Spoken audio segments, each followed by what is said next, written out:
If you're here for a match, you can go one higher. Okay? One higher? Yeah, one higher for a match. Seats, there are seats here, just above us. Okay, so I'll show you later on. We'll go out, we'll look behind and I'll show you, okay? This area on a match day, we have about 5,000 Liverpool fans. It gets very busy. A lot of live music. We have bands playing Liverpool songs. Not just the football club, but the city as well. Liverpool, a very musical city, I'm sure you're all aware. A lot of beer, things like that. What I'm going to do now, guys, is just show you some of the history of the football club, okay? Starting off with this gentleman here. Who's he? Bill Shankly. Bill Shankly. Can I just ask where we're all from? So we have Malta. Yes. Singapore. Yes. Singapore. Bulgaria. Bulgaria. Norway. Malta. Norway. Norway. Greenland. South Africa. Finland. Greenland. Queensland. Greenland. Greenland? Yeah. Ooh, okay. Wow. Poland. Thailand. All over the place, okay? I just wanted to point that out because if it wasn't for this gentleman here, there is no chance on earth I'd be stuck here having a conversation with people from all four corners of the globe with some affiliation or connection to this football club right here.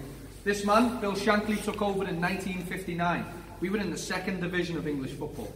He completely transformed this football club. He rebuilt this football club from the ground up into the global football club that it is today, okay? We were still successful by the time he took over. In 1959, we'd still won stuff, okay? We had 5 league titles by that time, which is the same amount that Man City are currently on now. Okay, so we're still a pretty big football club. But we dropped down a few divisions. Shankly got us back up, okay? 2 years after taking over, back in the top flight. 2 years after that, champions of all of England, okay? He completely transformed this football club. The whole ethos of this football club is built in this man's image. The pass and move style of attacking football we like to play. People talk about Pep Guardiola with Barcelona, Man City, sweeper goalkeeper now with Alisson running out. Shankly was playing that with Tommy Lawrence back in the 1960s at Liverpool, okay? So far ahead of his time. Follow me, guys? When Shankly left, Bob Paisley, Shankly's assistant manager. We didn't want to hire managers from outside with new ideas. We knew how to win at this football club, so we wanted to keep the consistency ticking over. Bob Paisley became our most successful manager so far, and the most successful British manager so far as well. 9 seasons in charge of the football club. Any ideas how many trophies he picked up? Have a guess. 5. 10 would be incredible, more than 1 a season, it's higher. 15 would be insane, it's higher. 17. Slightly higher than 17? 18. Slightly higher? Okay, 19. 19, 1 higher than 19? 20! Well done. How did you know that, right? So, 20 major trophies in 9 seasons, including 3 European Cups. The greatest prize in club football, okay? Liverpool have how many? 5. 5, which is more than any other club in the United Kingdom. It took us 126 years to win 5. This man won 3 in 9 years. Absolutely incredible, man. Follow me. After Paisley, Joe Fagan, the first manager of a British club to win 3 trophies in 1 season. 1984, the league title, the League Cup, Liverpool's 4th European Cup against Rome in Roma.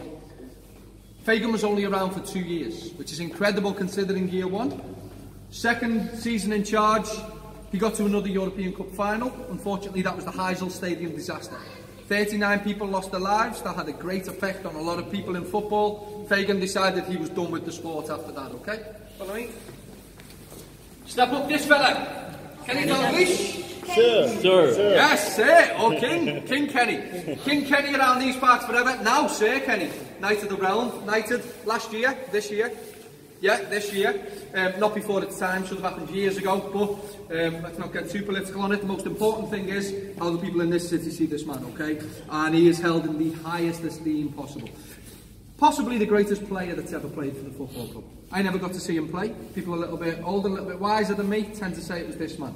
For me, Steven Gerrard, best one I've seen, but I never got to see this fella, okay? Kenny Dalglish became player manager. He was managing and playing in the side. Be like Jurgen Klopp playing himself at centre-back, okay? To be fair, next to Van Dijk he probably could. But Kenny Dalglish, player manager, the only player manager in English football history to ever win the double. He wins the league title and the FA Cup in 1986. Any idea who we beat to both of those things?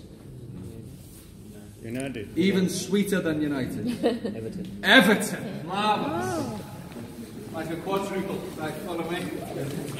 Beat Everton in the FA Cup final and knocked Everton down to second for the league title that season. Right, Gerard Houllier, first non-British manager of Liverpool Football Club. He was a Frenchman. Well, he still is a Frenchman. 2001, he brought 5 trophies to this football club in a 6-month spell, which is ridiculous. That Liverpool side won every single cup competition it was in that year. If there was a cup competition, Liverpool won it. They played about 65 games that season. Incredible achievement, never be matched again, I don't think. I don't think anyone's ever going to do that again. Rafa Benitez, 2005 brought something magical to this football club. What was that? The 5th.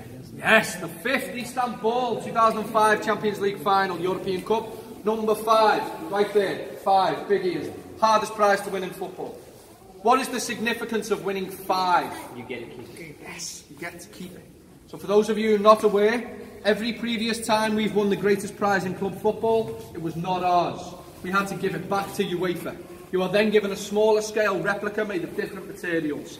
That is the one you get to parade around your city on a bus. That is the one that goes in your museum. Nowadays, you only get hold of the original trophy for 2 hours. 2 hours after winning it, you give it back to UEFA, you are given a replica.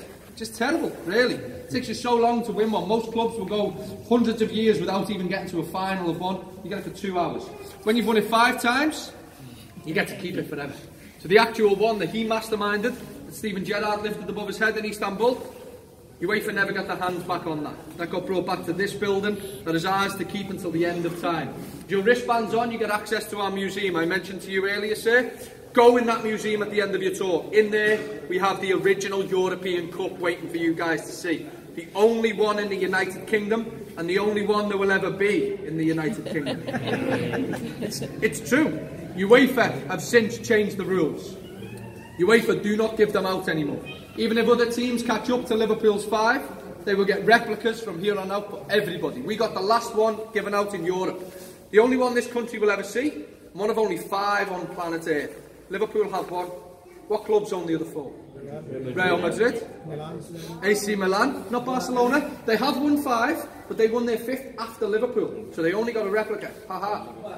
Bayern Munich, and a team from the Netherlands. Ajax Amsterdam. Liverpool, Real Madrid, Bayern Munich, AC Milan, Ajax. That's it until the end of time. So some of you have travelled very, very far. When you're here, use your wristband. Go in, look at it. Okay? Took us ages to get it.